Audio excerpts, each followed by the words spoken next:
pussycat went to sea in a beautiful pea-green boat. They took some honey and plenty of money wrapped up in a £5 note.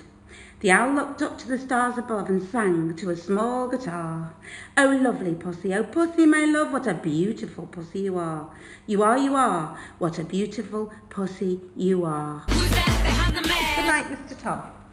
In the weeks that followed the news of Zach's death, Will survived each day in a zombie-like daze. Outwardly, he carried on as normal, helping Tom and catching up with schoolwork. Inwardly, he felt too numb even to cry.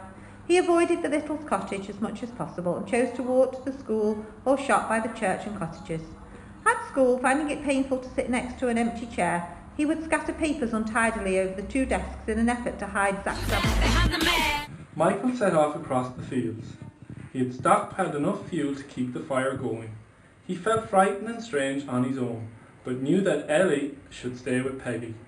Ellie had hugged him close when he was leaving, and further on he turned back for a last look, wondering would he ever see his two sisters again. He knew basically which direction to take. He hoped he might meet someone along the road who would tell him the way. Yes, Miss Honey, chirruped 19 eager little voices. I myself, Miss Honey went on, want to help you to learn as much as possible while you are in this class. That is because I know it will make things easier for you later on. For example, by the end of this week, I shall expect every one of you to know the 2 times table by heart. And in a year's time, I hope you will know all the multiplication tables up to 12. It will help you enormously. The house elf's goggling tennis ball eyes were peering at Harry through the darkness. A single tear was running down his long, pointed nose. Harry Potter came back to school, he whispered miserably. Dobby warned and warned Harry Potter. Ah, sir, why didn't you heed Dobby? Why didn't Harry Potter go back home when he missed the train? The big bad dwarf cried, "Let me come in." The little pig said, "Not by the hairs on my chinny chin chin, we'll not let you in." The wolf cries, "I'll huff and I'll puff and I'll blow your house down." So the wolf huffed and puffed and he puffed and he huffed, but he couldn't blow the house down. The big bad dwarf climbs upon the roof and starts to slide down the chimney, but he lands in a big hot fire and burns his bottom. Once upon a summer's morning, the jolly postman woke up yawning, cooked his breakfast, fed the dog, read the paper, kissed a frog, got his coat and grabbed his hat, found his tyre was pancake flat, blow me down, blow me up, went back for another cup, rubbed his chin, scratched his head, and walked to work instead. If I said I wanted to dream that I was in a flying bathtub with silver wings, could you make me dream it? I could, the BFG said. But how? Sophie said. You obviously don't have exactly that dream in your collection. I do not, the BFG said. But I could soon be mixing it up. How could you mix it up? It's a little bit like mixing a cake, the BFG said. If you was putting the right amount of all the different things into it, you was making a cake come out any way you want. Sugary, spongy, curranty, Christmassy or gobstritchy. It is the same with dreams. Mr. and Mrs. Brown first met Paddington on a railway platform. In fact, that was how he came to have such an unusual name for a bear, for Paddington was the name of the station. The Browns were there to meet their daughter Judy, who was coming home from school for the holidays. It was a warm summer day, and the station was crowded with people on their way to the seaside.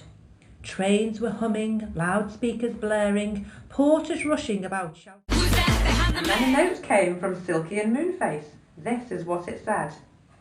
Dear Bessie, Fanny, Joe and Dick, we know that you don't want any more adventures just yet, but you might like to know that there is a most exciting land at the top of the Faraway tree just now.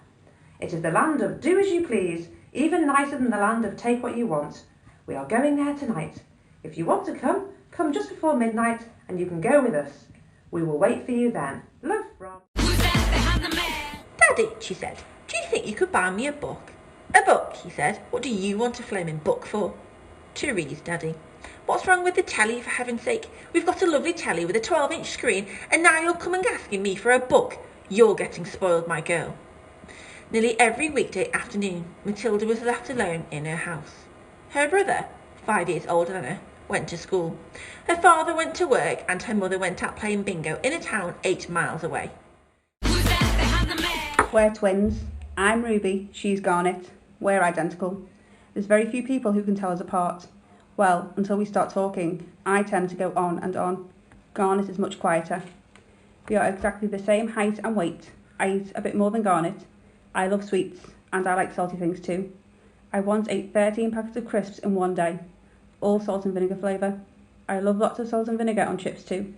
Chips are my special weakness. I go munch munch. I guess you think you know this story. You don't. The real one's much more gory. The phony one, the one you know, was cooked up years and years ago and made to sound all soft and sappy just to keep the children happy. Mind you, they got the first bit right, the bit where in the dead of night the ugly sisters, Jules and all, departed for the palace ball, while darling little Cinderella was locked up in a slimy cellar where rats who wanted things. On and on you'll hike, and I know you'll hike far, and face up to your problems, whatever they are. You'll get mixed up, of course, as you already know. You'll get mixed up with many strange birds as you go. So be sure when you step with care and great tact, and remember that life is a great balancing act. Just never forget to be dexterous and deft, and never mix up with your right foot and your left. And will you succeed? Yes, you will indeed. 98.75% guaranteed. Suspect that the real attraction was a large library of fine books, which was left to dust and spiders since Mr. March died. Jo remembered the kind old gentleman who used to let her build railroads and bridges with his big dictionaries, tell her stories about the pictures in his Latin books, and buy her cakes and gingerbread whenever he met her in the street. The dim, dusty room with large statues staring down from the tall bookcases, the cosy chairs, the globes. As I'm telling you before, I know exactly what words I'm wanting to say, but somehow or other they is always getting squiddled around. That happens to everyone, Sophie said. Not like it happens to me, the BFG said. I is speaking the most terrible squigglish. I think you speak beautifully, Sophie said. You do? Cried the BFG, suddenly brightening. You really do? Simply beautifully, Sophie repeated. From then on, every afternoon, as soon as their mother had left for bingo, Matilda would toddle down to the library. The walk took only 10 minutes, and this allowed her 2 glorious hours sitting quietly by herself in a cosy corner, devouring one book after another. When she had read every single children's book in the place, she started wandering around in search of something else. Mrs. Phelps, who had been watching her with fascination for the past few weeks, now got up from her desk and went over to her. Who are ya? Who are ya?